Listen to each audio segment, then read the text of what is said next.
So what would you say to someone like me? I just graduated from college in December. I was lucky enough to not have an online graduation. But Man, what would your yeah, what would your advice to be someone like me in my situation? it's funny. I have a 18-year-old who's just graduated from high school and is going to be heading off to college next year, and I want to give him advice about sort of what's important in life and what to focus on. And a lot of the things that culture is telling him are most important, I don't believe are most important. I had the drive to create my own kingdom just burned out of me because it's so painful. You pursue that for so many years, and you realize how much the promise is just it's going to come up empty. And my son always tells me, that's just so depressing, Dad. Like.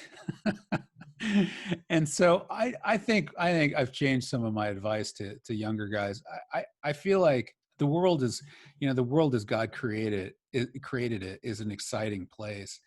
It can be a scary place, but it's not so scary when you're walking with your dad.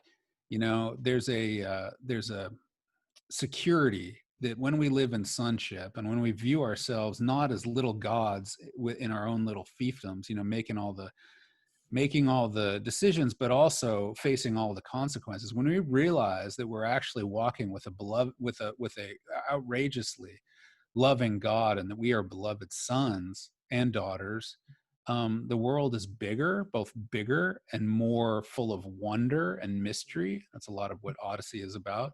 But it's also safer because you're with your dad. You're walking next to your father, and in every moment, in the tough meetings and the tough phone calls and the inevitable tough situations in the working world, but in tough situations in relationships as well. If you can walk into any situation and know you're walking in with your dad. And I know it's tough for guys to sort of view themselves that way. They want to be a man and not need anybody. But the reality is that scripture says this all over the place, that we are sons and daughters of, the creator of the universe. That's a pretty cool thing. And if we can bring him with us into a tough class or a tough meeting, it's a game changer. So I don't know. I want to encourage younger folks that, that the world is an amazing place, like I say, full of mystery and wonder and wonderful things. But pain too, and that's when my son always goes, Dad, you're so depressing, but the pain is good. The pain forges us. It's the fire that forges us into the kind of people we need to be. I don't know who I'd be. I don't know who you'd be sitting here talking to if I didn't have some really painful things that I've gone through in my life. And so avoiding that pain is a mistake. Letting it work, like scripture says in the beginning of James, let the hardships come and let them work so that we can be mature. That's a really not only mature but free. There's a lot of wisdom in that. It may not be the most exciting thing, but there's a ton of wisdom. Yeah, that is definitely countercultural.